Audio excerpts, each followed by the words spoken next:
out of here, understand? You included.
Hello, everybody out there in YouTube land. This is your T-shirted historian. Welcome to another week in Geek. Man,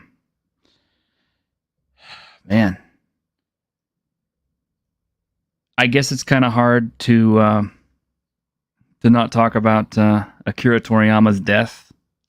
I've already put up a short video about it that I recorded when I initially heard about it, and was still kind of stunned about hearing the news that he died. But now that it's been a few days, and I'm starting to see just how much grief everybody is in over it, and I'm reading people's tributes and things, and it's really affecting me a lot more than I thought it would. As I've said before, I was never the biggest Dragon Ball Z fan, or the biggest Toriyama fan in general. I mean, I knew of his work when I was much younger. I bought the video games and some of the action figures and stuff because, ooh, cool, it's Dragon Ball. And I even brought back some of the anime from Japan whenever I went over there back in the 90s. But I never really jumped into it with both feet as hard as a lot of other folks out there. It wasn't like my main go-to anime that I would watch all the time. I had a lot of other ones that I was more into, and obviously Fist of the North Star is still the nearest and dearest to my heart. But seeing how much Akira Toriyama touched everybody's lives. They declared a national day of mourning in China. The Mexican cartels declared a ceasefire, and it's just hard to imagine this man's work just affected so many people so profoundly. It's like a whole generation of kids grew up watching Akira Toriyama, and and some people have tried to inject racism and stuff into it, and I'm just like, that's stupid. It's anime really crosses all the different races and all the different boundaries. All the young people who watched it they didn't care about these people being white or black or Asian or whatever. They just cared that it was fun and it was enjoyable, and it was something that's part of their childhood. And I think it's amazing that he managed to cross all these cultural boundaries with his work, and it just makes that loss that much harder. So,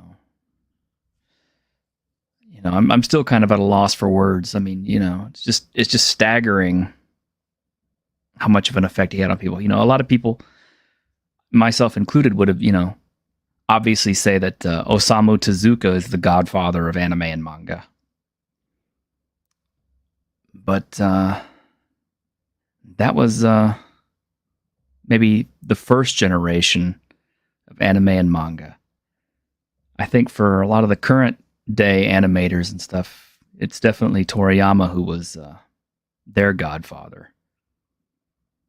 It's Of course, we lost a lot of greats over the last few years. Obviously we lost Kentaro Miura, we lost Buichi Terasawa, we lost Leiji Matsumoto.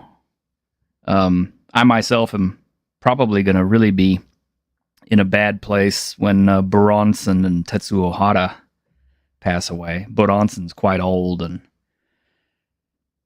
I'm not looking forward to that one. But none of those guys are going to be remembered as much as Toriyama was. None of them, I don't think, really made the impact that Toriyama did. Crossed all the boundaries that he did. So, but anyway, we're not here to talk about Toriyama today. It's just hard to get up out of the shadow of that because it was such a huge event. It was so sudden, and it was really just a couple of days ago that we found out, even though he's been gone since the 1st. But let's bring on our other panelists and move on to some other topics. I'm sure some of our panelists are going to have some things to say about it as well, starting probably with this guy. Yeah, it's a genuine shock to see. I mean, the thing is with Akira Toriyama was he like I've said countless times, he wasn't the first one to break out anime in the West or anything, but he was the one that his series just popularized it. It was because Dragon Ball was the gateway for the 90s anime boom. It came in just before Pokemon. So it was on at the perfect time, especially for me at my age. I'm just getting off the bus from school. I'm coming home and turn on TV. What's on? Dragon Ball. Mm-hmm. And it was like nothing else around. And apparently it was across different countries too, because this guy admitted to racing home to watching Dragon Ball as well. Yeah, early high school, would run home, watch Dragon Ball Z. Like I said in the pre-stream, I would spend whole days just on these weird GeoCity sites that were just Dragon Ball fan sites. I would read Dragon Ball fan fiction. I was pretty obsessed for a good long while. Yeah. Like I said, I'm not gonna lie and tell people I'm so crushed. I was the biggest fan and all, because I'm not. I wasn't. But there's no way you could get out from under the shadow of how much he really did. Yeah, I mean, not only that. Also, you look at the video game side of things and the art design for Dragon Warrior and Chrono Trigger. Mm-hmm. And I had several of the Super Nintendo Dragon Ball games back in the day. I may still have them actually. And the funny thing I find out of this is you would think that hey, let's maybe. Hey, you would think the Sweet Baby Ink people would just want to not would rather have anything else to kind of distract from all the eyes on them. But no. Let's attack Akira Toriyama. Yeah, that was a wonderful move on their part to have one of their people come out and talk shit about Toriyama after he died. And that got some really hardcore backlash. In fact, I shouldn't post that video because yeah, it would definitely probably get my stream shut down. So I'm not going to do that. But hey, Grim. Hello. I don't know how big of a Dragon Ball fan you were. Didn't like Dragon Ball. When it takes 3 episodes to set off an attack, you lose my interest. But that was kind of my thing too, I think. Yeah. But I enjoyed Dragon Quest and some of the other games that he had stuff to do with. So, yeah, and homage Avatar. Yeah, and I watched. I'm still watching Dragon Ball or Dragon Quest Dai right now at a friend's recommendation. The cool thing is, this is what's odd and about the whole situation. I'm talking to my group because I picked up Wizardry, which is an old game from way back in the day, and my first foray into Wizardry was Bane of the Cosmic Forge way back in the 90s. And then I just, out of curiosity, happened to come across it again on PC, and so I'm like, oh, wow, the Japanese are still putting out Wizardry after all these years? So I grabbed some Wizardry games. Come to find out, Akira Toriyama's design for the slime actually came from the Wizardry games. That perfect little teardrop shaped slime, that little cute slime, is his thing, and that's from Wizardry. And I'm just kind of like, so weird how this stuff comes full circle, because 12 hours later I find out he's dead, and he's. But Alex, do you have anything to say about the whole Akira Toriyama thing? Oh yeah, by the way, welcome. Yes, Yeah, well, Hi, hello everyone.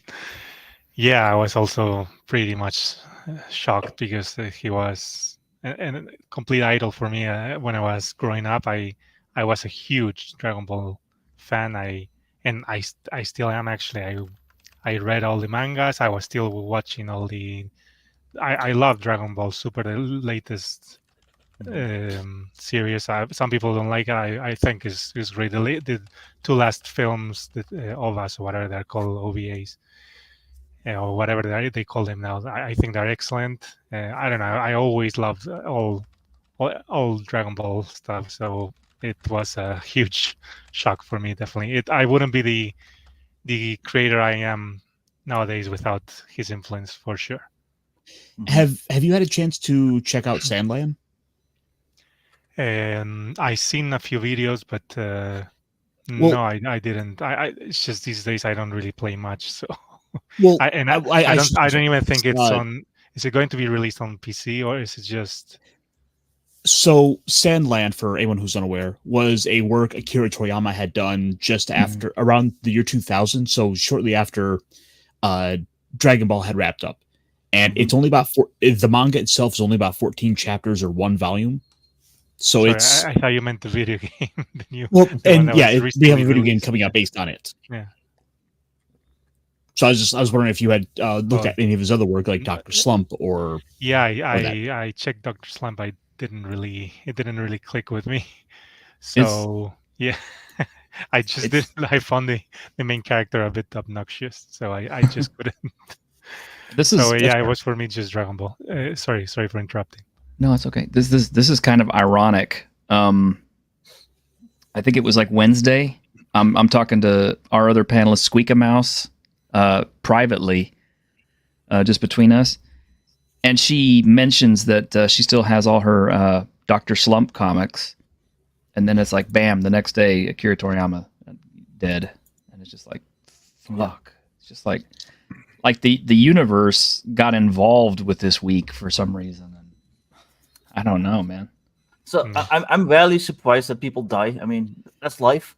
I was kind of surprised, and it was the same way with the Berserk guy. How young they were. Like 68 isn't all that old. My dad's older than that. And what I can't remember the Berserk name. I'm bad at Japanese names. Kentaro Miura. Yeah, he was like in his 50s, right? Like it's crazy. Yeah, but both Kentaro Miura was, I think, was confirmed as well. It was an accident, and Toriyama, it sounds it must have been some brain injury, something like that, because the sort of the detail they gave about the hematoma and all that sounds like a brain injury. So both of them definitely sound like accidents. So. Yeah. Castor and I were wondering, it's like maybe he had a fall or something. I don't know. Yeah, it sounds like that. But didn't click with Toriyama. He quit Dr. Slump because he was bored with it. Well, Dr. Slump did give us a really cool character in Arale. So the thing that really kind of floored me in some of the recent stuff since then was like the messages from Oda and Kishimoto. Mm-hmm. Like those were the ones that were getting me the most choked up reading through. Because what's that? The one that killed me was the one by Goku's voice actress that I had to stop what I was doing. Yeah.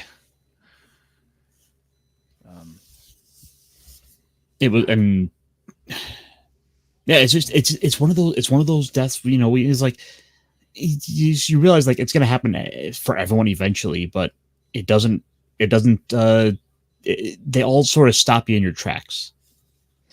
Yeah, I mean, Golgo 13's creator, Takeo Saito, he was very old when he died. So when he died, I mean, I love Golgo 13. I was upset when it happened, but I wasn't as upset as I am about this. And I, not just because, Go 13 didn't touch as many people, but also it's kind of like, he was very old and I had kind of seen it coming, but this was very unexpected. I thought he'd be well into his 80s and still making stuff like Takeo Saito was. Yeah. Yeah, definitely. I don't know. I think that's what gets me about it. It was so sudden.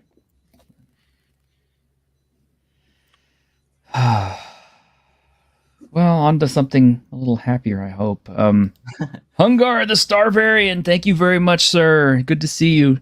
$2 from Hungar the Starvarian. What's up, nerds? Hey, good to see you, man. You didn't specify a clip, so let me see. Let me find one. Gosh, what do you guys think? Anything. At random. Click. At random. Push the button. Push the button. This motherfucker eating bees! Wait, no, it's not true,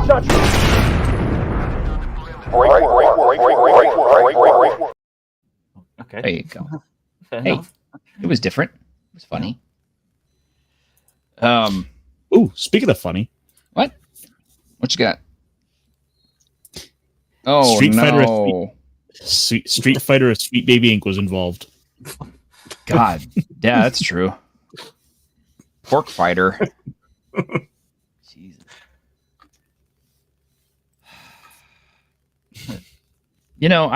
I dislike wishing misfortune on people because it tends to karmically be very bad for you, but on them I think they paid karma ahead of time and they deserve all the backlash they are getting.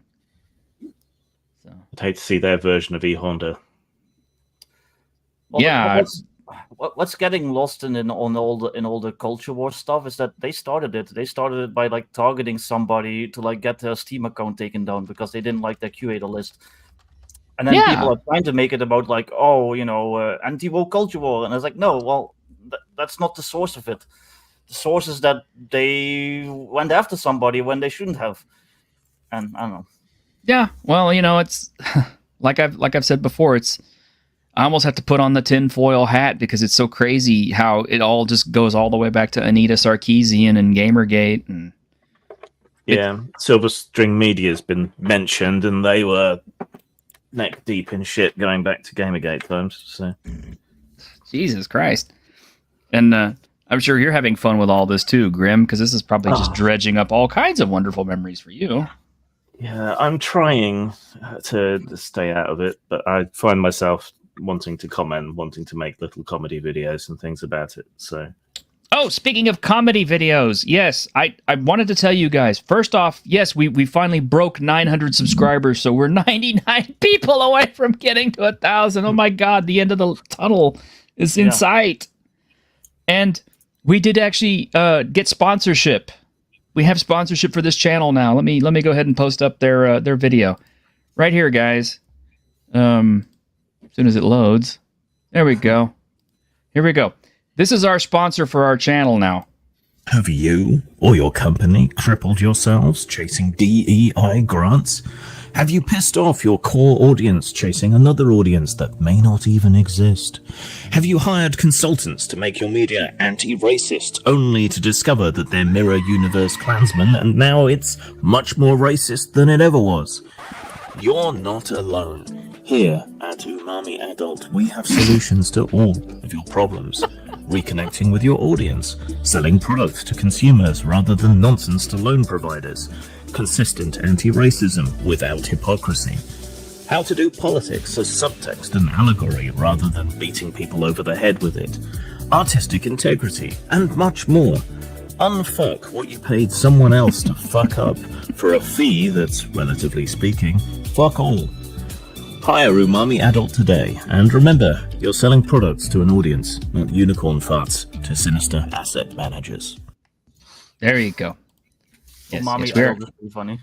yes, we're now sponsored by Umami Adults. I was half expecting like Bad Dragon or something. Yes, now Grim, make sure you make the check payable to cash. okay.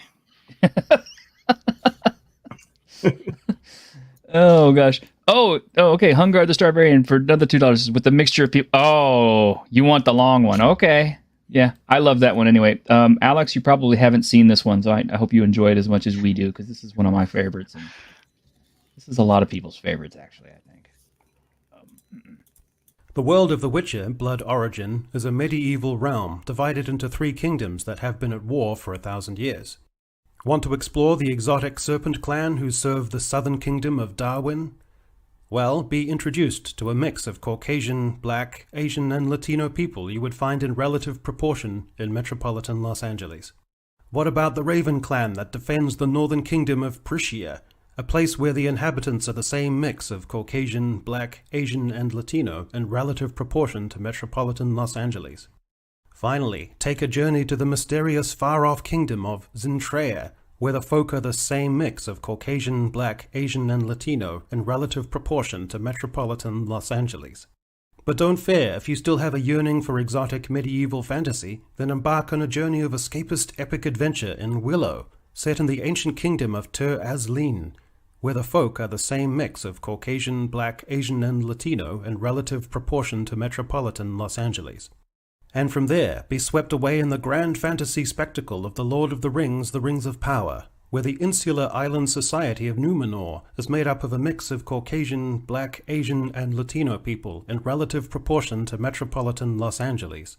Then be swept forth to the distant and utterly different geography and climate of the Southlands, a pastoral folk made up of exactly the same mix of Caucasian, Black, Asian, and Latino people in relative proportion to metropolitan Los Angeles. Yeah.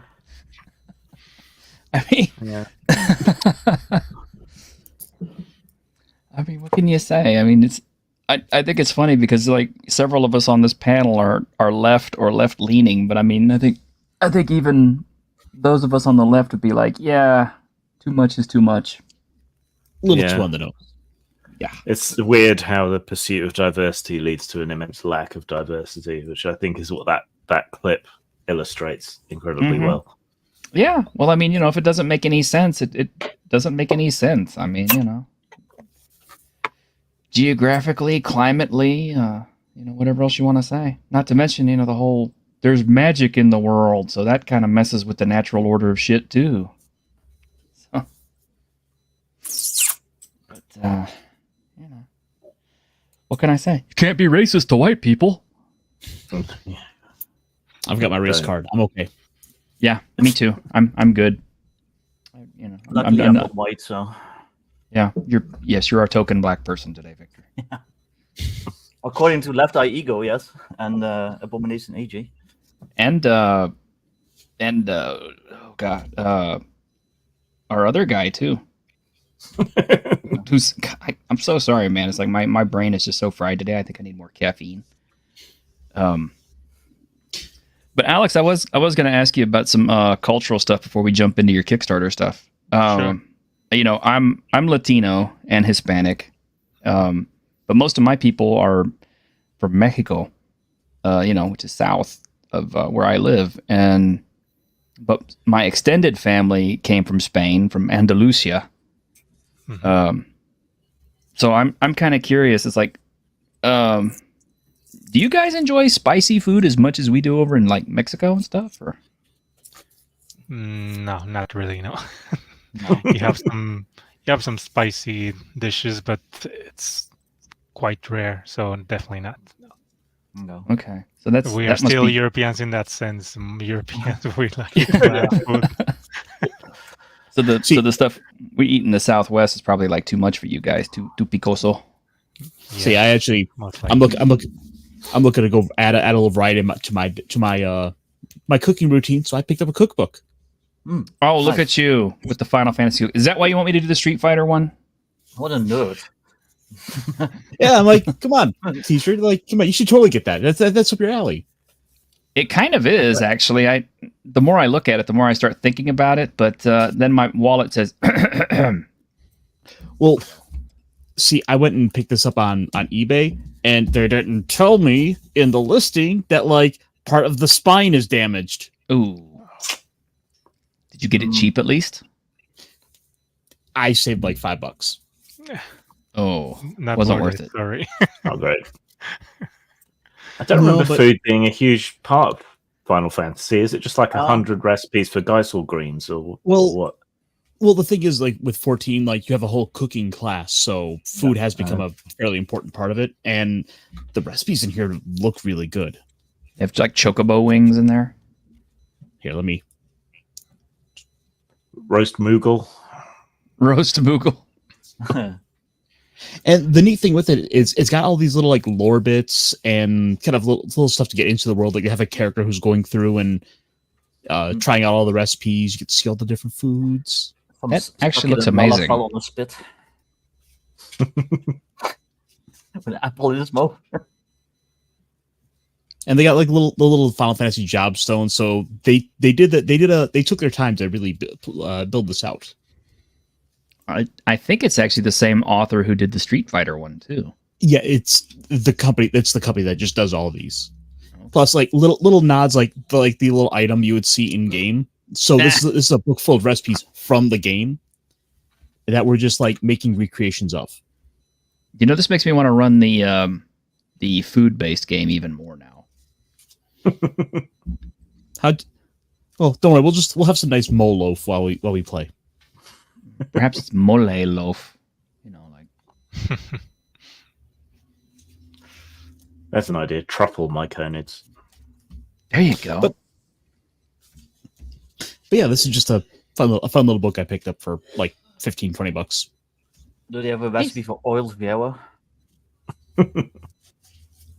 Maybe. He's got to look now. Oh, deviled eggs, crab croquette. Okay, it's pretty basic stuff there. Yeah, and they even like add in like difficulty levels to them, difficulty, prep time. Oh, here's a list of food items from here's a list of like in-game food items and what you can substitute them with for the real world equivalent.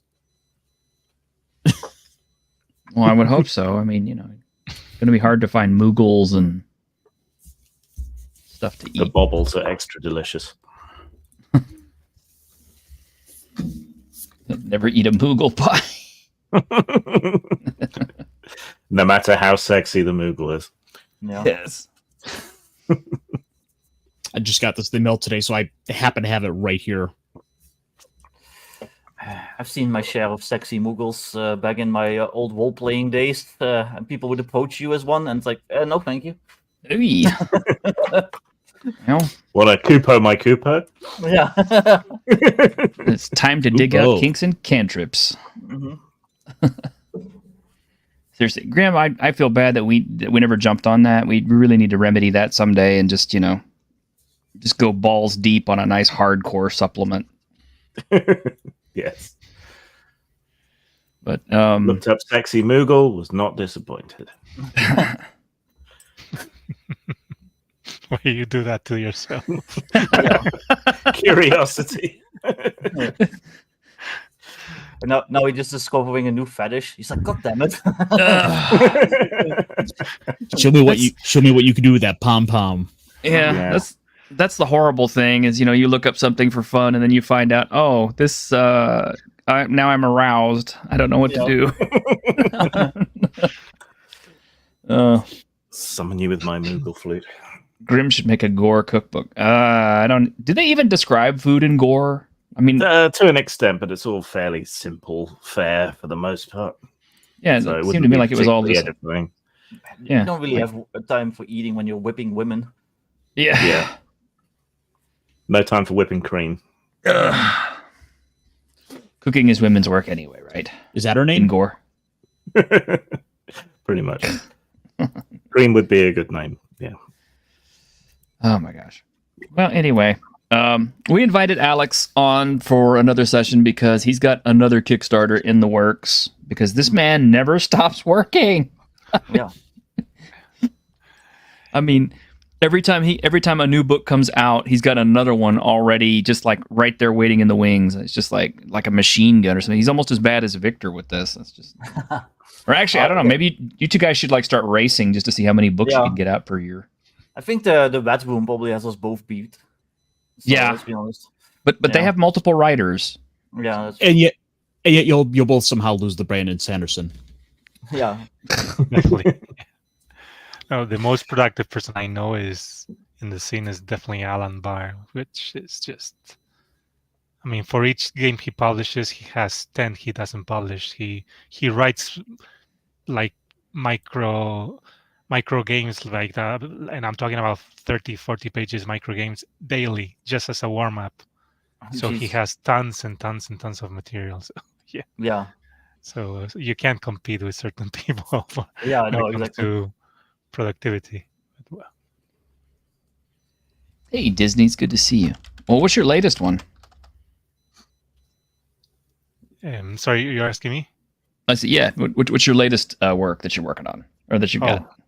Well, right now I'm working on this one. I've been working on it for a while. It's called Ruthless Heavens, Boundless Fate, and it's very inspired by all Xianxia style Chinese fantasy with cultivation and that kind of stuff. But it's set on the setting is more science fantasy. So yeah, it's I'm going back to D20 rule set, even though quite changed because well I like to change things a little bit when it comes to D20 systems.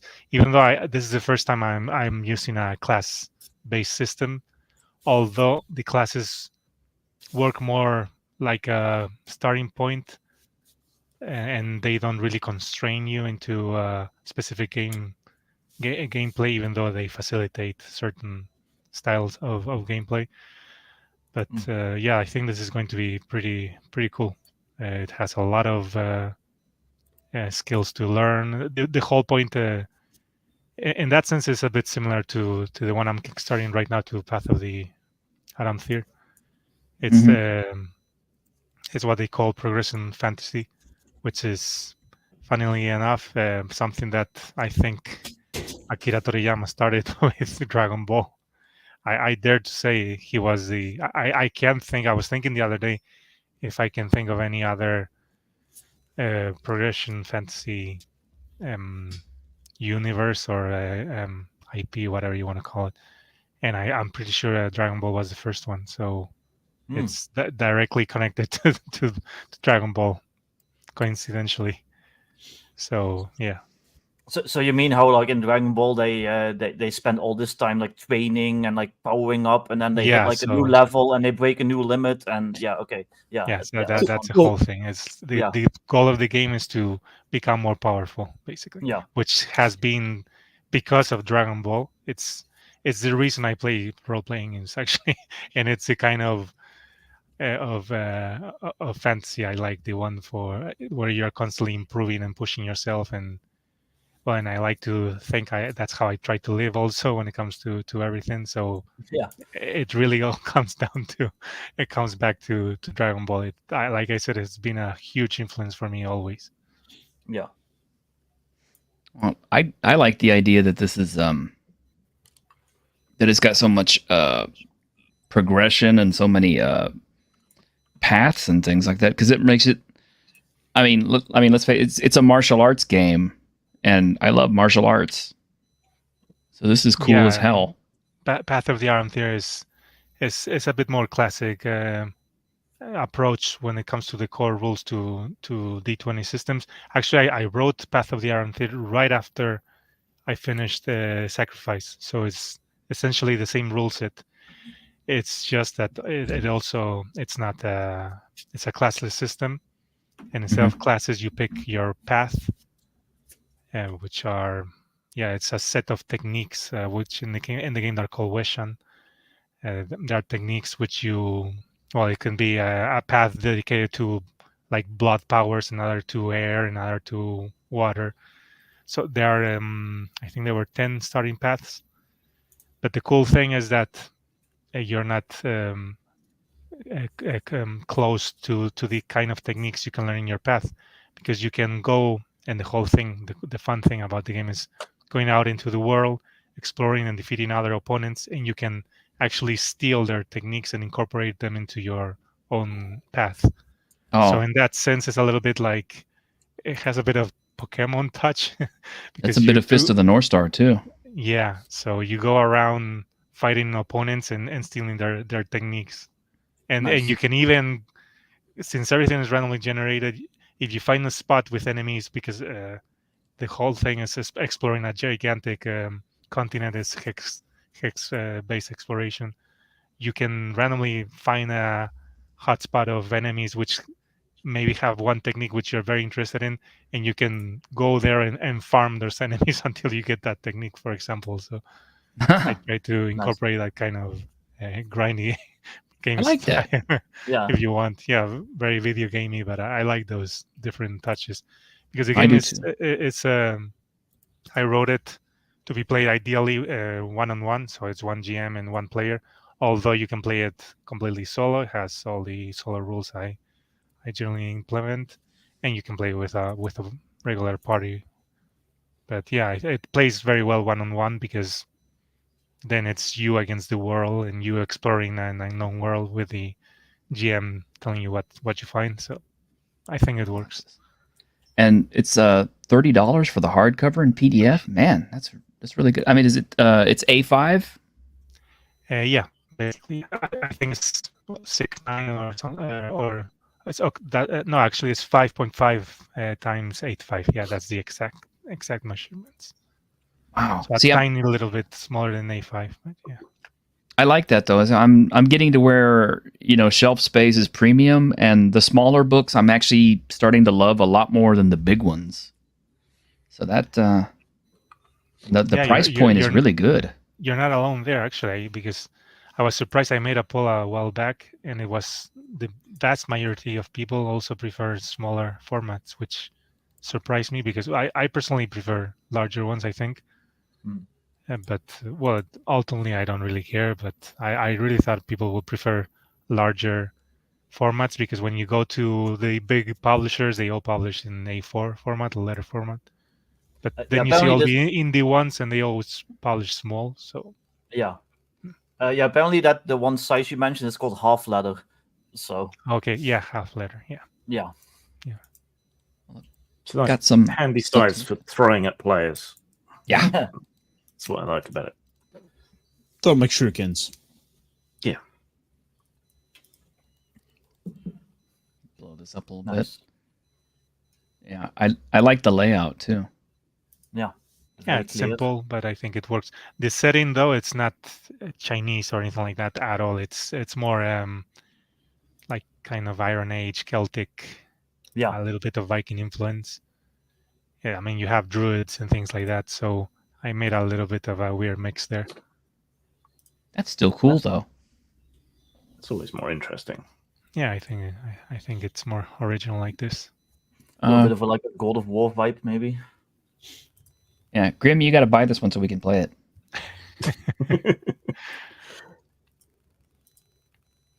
It's always easy when you just make Grim buy the book. That's true. I'm still waiting for him to run Kings and Cantrips for us. I'm not publishing this one, so I can't promise you copies, but I'll see what I can do. No, I mean the price point it's good. I mean, to the point where it's like, you know, it's a couple of meals or something. It's easy. I could do that.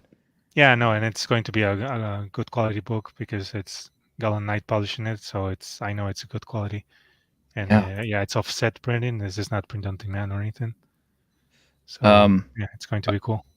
Are they the same ones who did Across 1,000 Dead Worlds? No, that I published myself. Okay. So yeah, I worked with a print in Lithuania, the ones that Modifuse works with. Mm-hmm. Oh wow! And I think that's the one the Basic Expert is using too. And Greg uses them too, I think. Yeah. And I don't know who Alan Barr works with. I don't know, but it must be somebody in the US for sure. He doesn't import his books from Europe. Man, I can't wait to play this. And I like that it's classless. I'm kind of, I don't know, but I'm getting more and more into the idea that, you know, niche classes are restrictive. So I like the more open class designs that let you kind of progress in directions you want to go and basically building the character that you want to build. Yeah, that's crucial for me too. Yeah. Because I I think that was one of the things that I really liked about Pathfinder First Edition was the fact that they opened up the classes so much with their archetypes that it pretty much it let you build any kind of character you wanted.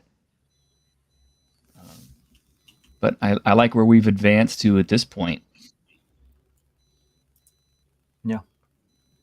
Yeah, I personally You guys been gotta see- always a fan of classless systems. Always. That's why I never enjoyed D20 so much because it was very class based always. But I'm managing to break that, so happy with it. It's still very familiar. The rest of stats are there. It's pulled from D20. I mean, the enemies you could take any random enemy from Advanced Dungeons and Dragons Second Edition and put it into the world of Path of the Iron Theory and the stats fit and everything is fine. So Nice. in that sense, it's very OSR. I like Yeah. That's always I always thought that was one of the strengths of OSR products is the fact that provided your GM is willing to let you, most stuff is pretty well compatible across each other without too much difficulty. Yeah. What do you guys got to say about any of this? No, looks really cool. I like the art. Yeah, the the art art is fantastic. It's very Yeah. good. It's some artist from Serbia. He's called Milan Nestorovic, I think it is. And yeah, he's very, very good. I'm working with him also in the. We're having a and little I get my- issue there. Sorry. Oh, it was breaking up a little bit. You're getting a little robot-y. Oh, I don't know yeah, if it was sorry. just me, but I No, wanted to- I'm sure it's my it does that sometimes. I always tell them before. Yeah, it breaks up sometimes. So yeah, I was saying that I'm working with him also in the previous Kickstarter. I made the Overwar Kickstarter, which is a game I didn't. That one I didn't write, or at least I didn't write it completely. I wrote some parts of it.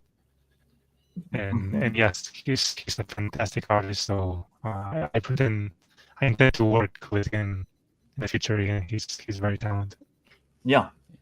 So it's a $30 hardback with a PDF for a 130-page book.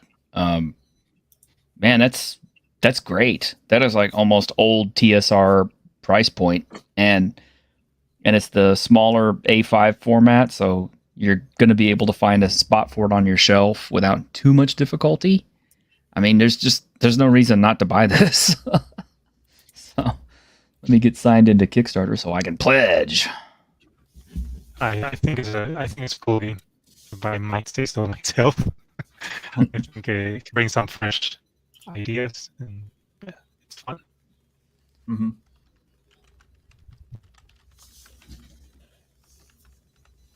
Yeah, no, I like it. Yeah. I do too. Grim, you got anything to say? No.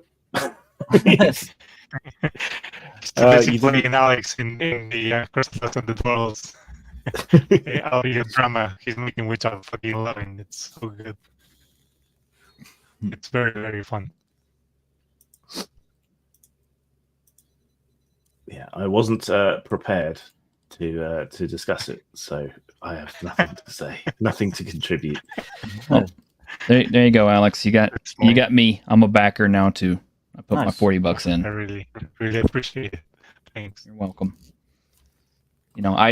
I'm always saying it on this channel. It's like, we support our friends, and I try to live by that. If one of my friends is making something, I want to back it. Plus, I have so many of your other books already. I know you've got good quality stuff. I don't see a downside to ever buying anything from you, honestly. I mean, it's just the truth. Thanks. That means a lot. You're welcome. You're welcome.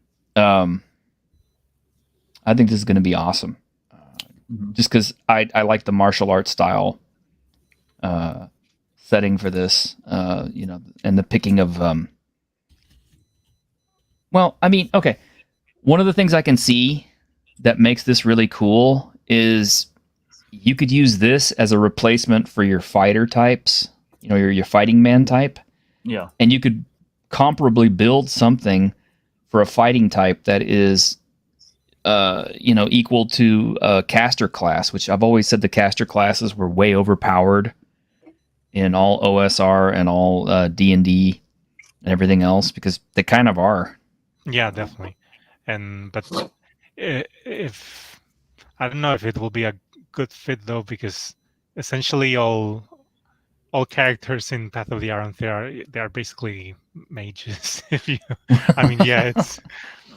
It's a bit like in Dragon Ball, where you reach a point where you start with fists and you end up just launching huge balls of fire and elemental forces against each other. So actually, it even has that rule, the typical scene of Dragon Ball 1, Goku with his Kamehameha, and then another one launches a ball, in which one they crash. Well, you have that rule in the game, so you can launch big powers to at each other. And that's cool. It's pretty high powered game in that sense. This is not. Well, I mean, if low fantasy. If everyone is doing this roughly, then there is a natural sort of balancing to it, because everyone's going to be able to be comparable. Yes, definitely. Yeah, but I was saying that if you take this character into a normal, I don't know, sacrifice, it will be like it will dominate the game completely. Yeah. If you're regular or into old school essentials, whatever. I mean, it will be like too much. Way too much. I do. Now we've got to run. Now we've got to run a bunch of high level characters from this through the Tomb of Horrors. Yeah, let's see what happens.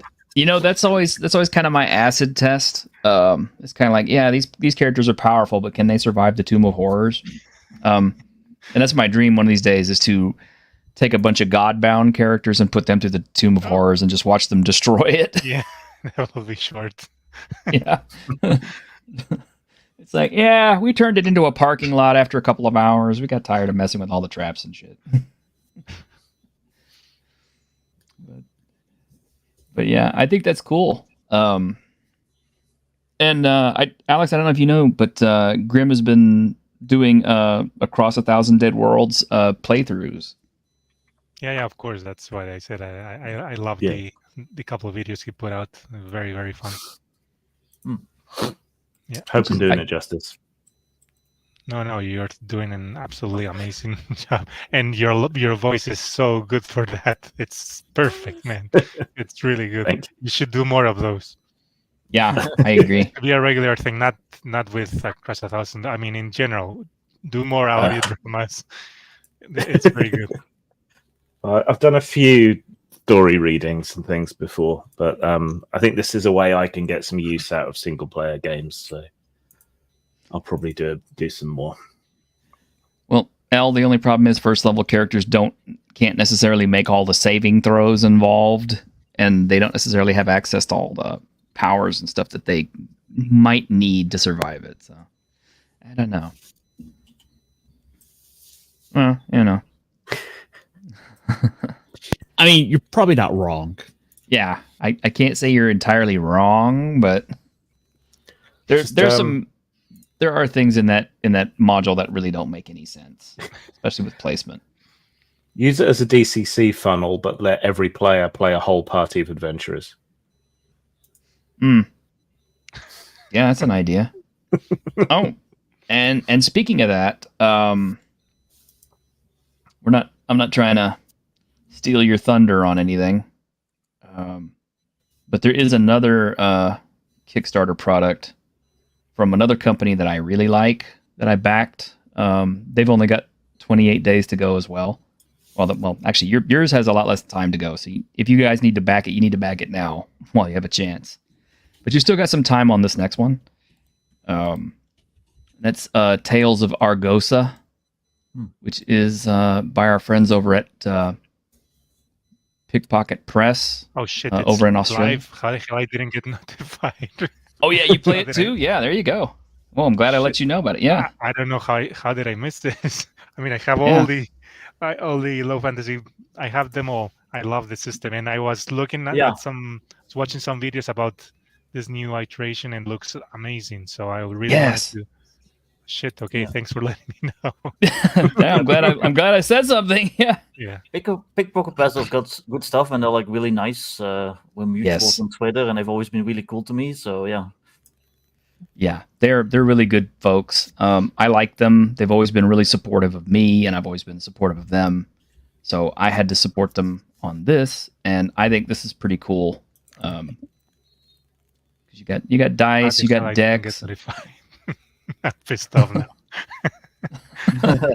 Well, No, you I'm have glad I can time. miss it. Yeah. Good. I'm going right now. You've got to subscribe. You've got to press the bell. You got to make sure to check to get all notifications. But then you're not guaranteed you get all notifications. And wait, no, I'm thinking about YouTube. Oh, there are videos on YouTube that I notice keep getting blocked out on my system, and I don't know why it is, because it's like I'm not blocking anybody. But yeah, this looks pretty cool. Randomly. Yeah. Mm-hmm. Sorry. Oh no, you're fine. It's got solo play.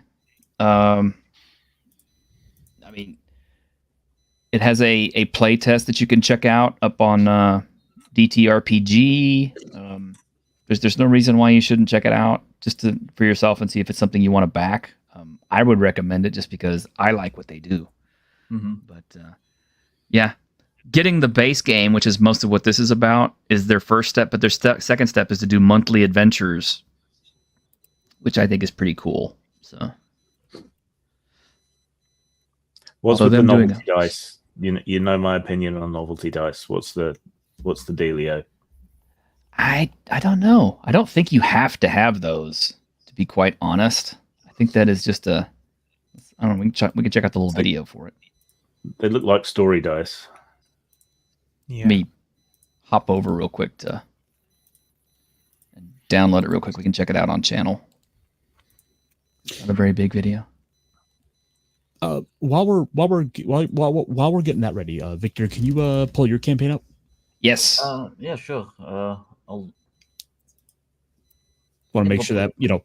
I want to make sure that since we're promoting, a lot of our friends' campaigns, and those are the companies and people that we like, we might as well not miss any. No, Is it $1 million yet? I wouldn't be here if it was. I've already got it queued up. So here we go. Sure. Because I spoke to Victor about it before. And whoops, not this one. Come on, Igor, pull the switch. Kronk, pull the lever. Wrong lever. Wrong lever. Look at that. He's almost to 8,000. Yeah. What a dude. It's doing a lot better than my first one, which is really cool. So, yeah, I'm happy. 21 days to go still. Yeah. Yeah.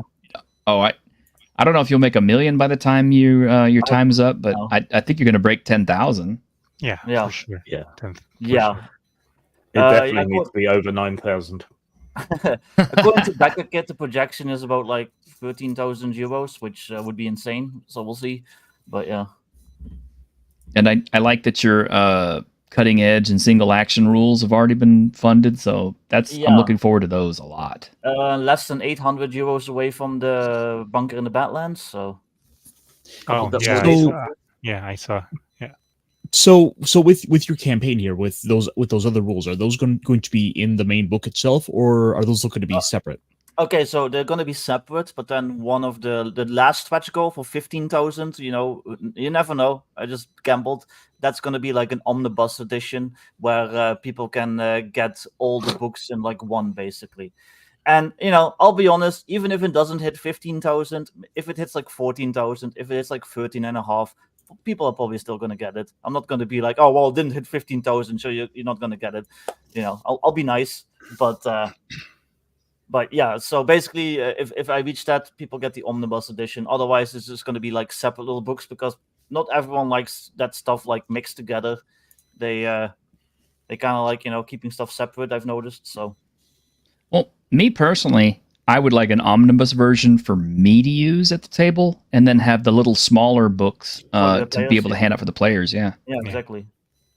Yeah, I think I'm of the mind that I would rather have them separate. Because if I want to go run like a cyberpunk game using your stuff, then I don't necessarily want to bring along the Wild West. Yeah. Well, no. So everyone's gonna get like multiple codes to claim, like the PDFs and the hardcover and the softcover, and it's up to them which one they get. They can get them all separate. They can get the colored or the black and white version. They can get the omnibus. They can get all of them if they're willing to fucking pay for it. But at the end of the day, so I don't care. Like, no skin off my back. So yeah.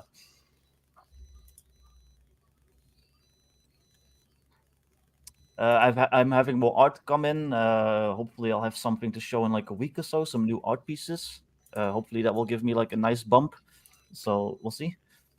But yeah, I'm excited. I'm really happy that people apparently have confidence in this and are willing to back me. And yeah, it means a lot. I mean, I've only been in this business for like barely 2 years.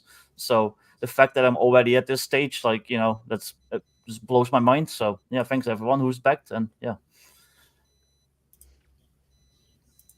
Very nice. And hey, Mercurius, for Australian $2, I can choose the video reaction. All right, buddy. Let me see. We already did the fantasy one. You need to keep that breaking the law clip. Which one? Young, yeah. Oh no, I don't like anything with Young Yao. No, oh my god, that clip is so awful. Like I have to keep it. I haven't done this one in a while. You motherfuckers are the cause of my suffering! So there's that one.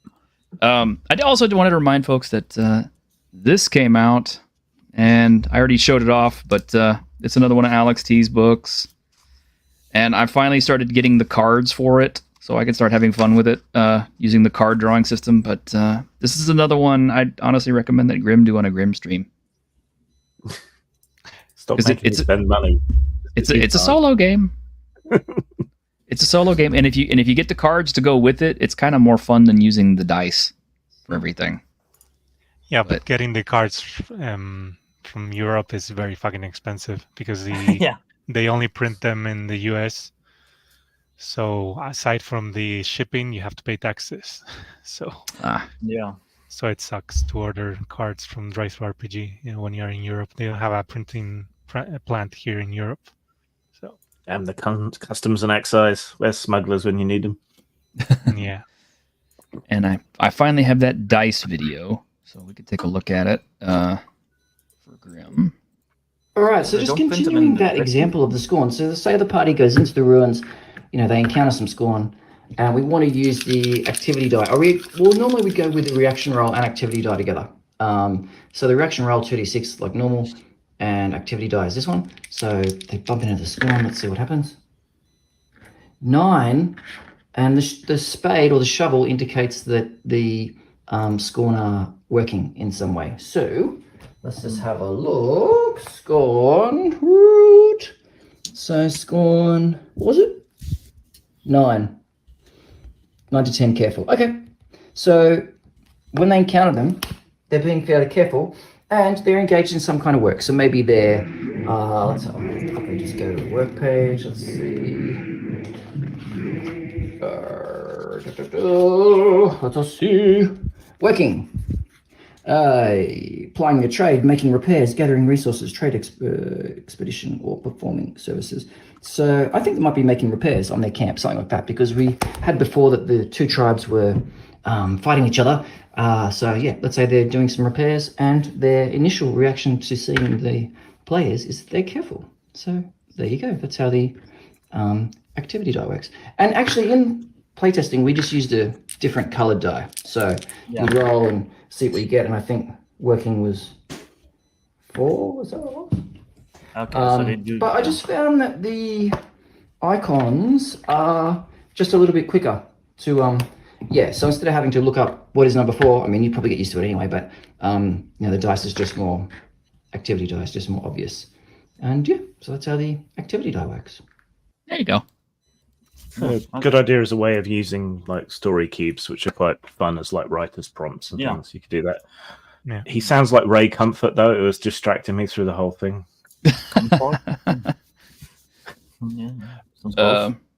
Okay, so now I gotta field this question. So, what is the point of a solo game? Why is playing with yourself not just masturbation? I ask every solo game maker this. I guess we could all take a turn on answering that one. I guess I'll go first.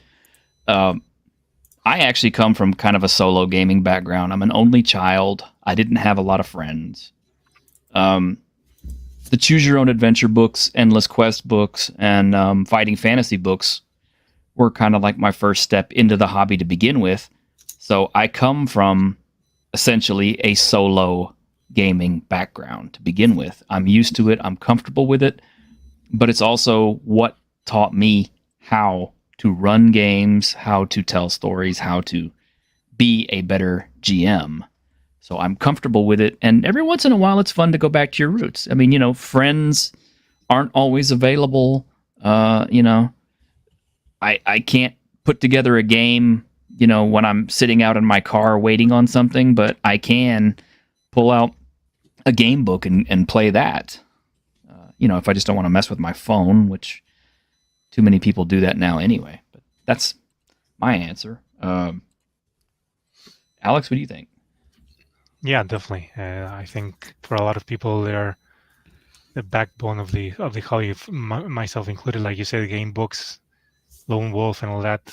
It's one of the first things I ever played. So, but the point is for a lot of people, literally they do not have anybody who they can play with. So it's that or nothing, or not playing at all. And it's one of the reasons why I got into solo gaming more in a serious way when I started again with gaming like 6 years ago, whatever, because I didn't have anybody to play with, so it was that or nothing.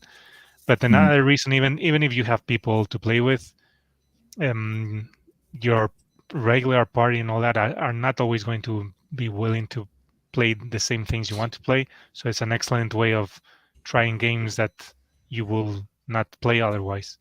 So I know that I have a lot of games that I play by myself because I know that the people I play regularly with, they will not want to play. So yeah, is and the third reason will be that it's fun. It's interesting because you can actually surprise yourself once you get into the role of things. It's interesting to see what connections your brain makes and how the story surprises you and the different turns, and it's fun, and it's just in a word, it's a fun thing to do. Grim, you actually come from a place of not enjoying it initially either, but you're actually doing it now. What do you think? Yeah, well, I think Elle shouldn't knock masturbation. I mean, it's not as good as sex, but it's still quite a lot of fun. So that's one thing.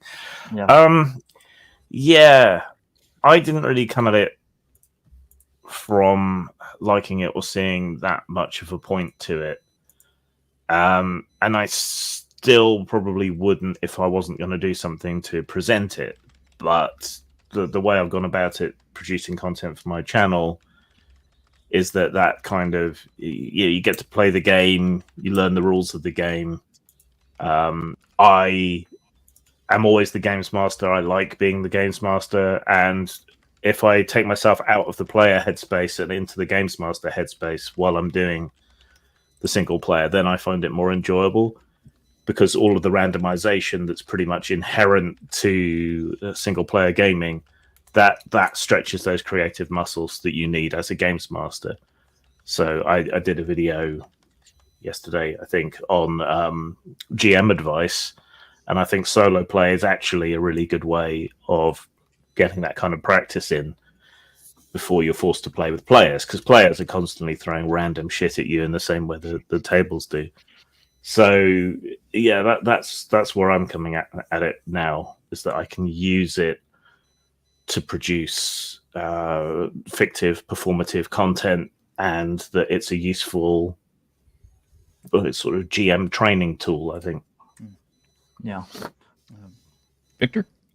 Excuse me. So I don't really do it because I get very impatient and I get very distracted, and it's like, well, instead of doing this, I could just be reading Twitter. but I do know people that use it as a world building tool. So they will, especially like, if you use like games like Kevin Crawford stuff, they have like a lot of oracles and stuff. You just make a hex map and you start solo gaming, and you use the oracles to populate it with cities, with dungeons, with ruins, with encounters, with quests, with NPCs, and like all that stuff. And at the same time, you're just having a fun like little choose your own adventure type like experience. But you're also setting up stuff for when you actually do bring the game to the table with like an actual group of players. So yeah, I mean, I think it's a good tool for that. I've seen people actually really successfully use it for that. So I just want to point out real quick that I'm surprised you were the one that brought up Kevin Crawford, not T-shirt for once. yeah. Well, he's like he's the guy that's known for like his world building tools, basically. So yeah. Yeah, he is. That some of this other stuff you're like, I can't teach you social interaction and stuff like that. In GMing, it's like you're kind of moving the goalposts a little bit on this, but I mean, solo gaming isn't necessarily to teach you how to GM for other people, but by reading how somebody else wrote it and using them as a narrative voice, to work with it, it kind of gives you an idea how to describe things, how to interact and stuff. I mean, it's like, I'll be honest, it's like one of the biggest influences on a lot of the stuff that I play or that I run for other people did actually come from Steve Jackson. Steve Jackson's sorcery, stuff like that. The way that his characters would speak or the way he would describe rooms, and combined with those awesome Russ Nicholson illustrations or those John Blanche illustrations, it brought that stuff to life in a way that I couldn't have thought of it if I was just reading a straight choose your own adventure with just words and no pictures and stuff. And it helped me to develop, more of my skills in being able to come up with stuff as a sandbox GM. I also think it's a good way to learn the rules without the time pressure of like your players staring at you while you're trying to figure things out. Yeah. So. I mean, and I've said this before, computer role-playing games, and things like that. At some point, even though they say that, they're role-playing games, there's a point at which you don't have any agency where you're forced to choose one thing or another thing, either if it's a dialogue tree or an action or something else. There's a point at which you lose control of your character because you're not allowed to make these choices because you're forced to choose this or this. And that's kind of the nice thing about actual TTRPG gaming with a GM is that, you could do something that's just wholly outside of the expected one or two choices. So I'm not saying anything bad about gaming with other people, and I'm not saying anything bad about solo gaming. They're both, I think, integral experiences, and like anything else, there's no wrong way to game on that. They both have their uses, I believe. Yeah.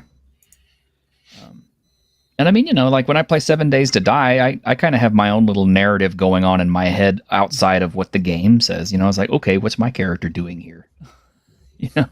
Why am I doing this? Maybe it's just me, but I don't know. I'm an only child, so it's like I'm used to playing with myself, as it were. But yeah. Yeah, that's kind of my thought too, Mercurius. I do like computer RPGs because the stories are fun and everything, but yeah, it's like at some point they are kind of railroady. Even Cyberpunk 2077, which I love so much, eventually you're going to break down to V has to say something, and that's going to set off a chain of events, and you have no control. Yeah. But anyway, we can. Yeah. I think we'll all be long gone, but I think the secret to getting completely individual, unique experiences as far as gaming goes, even if it's a solo environment, is AI. Definitely. Because I've had plenty of solo games with AIs, and that is as close to talking to and hanging out with another person or a GM that reacts to your responses. and it literally lets you do whatever you want to. I mean, you could come up with the most nonsensical bullshit when you're doing an AI. It's like, the AI tells you, it's like, okay, you're in a field, you see an orc, there's no escape or anything like that. You could just completely make up some bullshit with the AI and say, well, I strap on my jetpack and fly over the top, and the AI is not going to argue with you. It's just gonna adapt to whatever you do. Yeah. But, yeah, I only play D&D with my AI girlfriend. ooh. Do you play strip D&D? Yeah. There you go. I always do.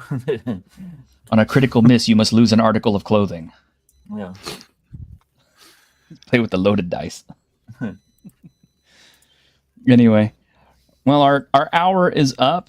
I hope you guys have enjoyed our second meeting with Alex. I've enjoyed having him on. He's a great guest, and he's, as always, like I said, he's a very prolific games creator, and I always look forward to his stuff. And I pretty much buy all of it. I think I've only missed like one thing, and just because the subject matter wasn't really my thing, but this one is definitely my thing, and I did back it. So rest assured. I really appreciate it.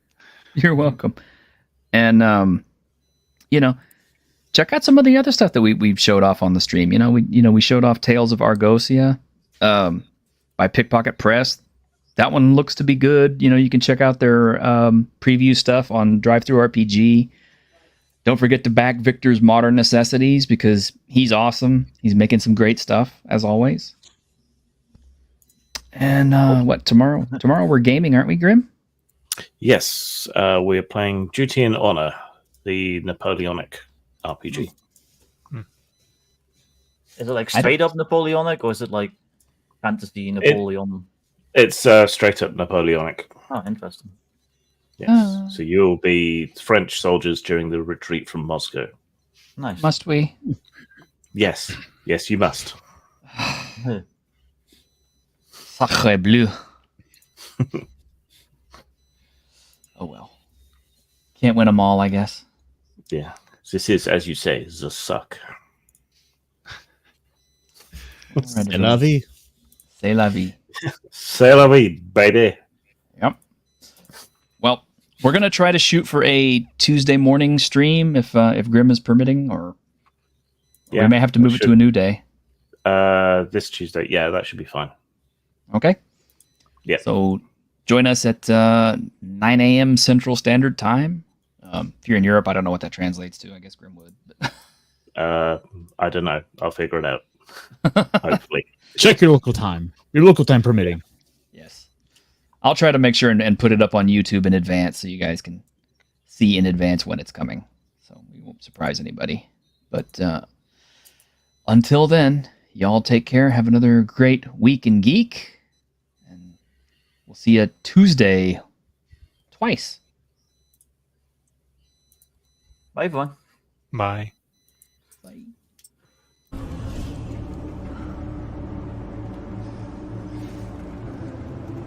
On behalf of the staff of the Independent California Motel, I wish you all sweet dreams.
Silence.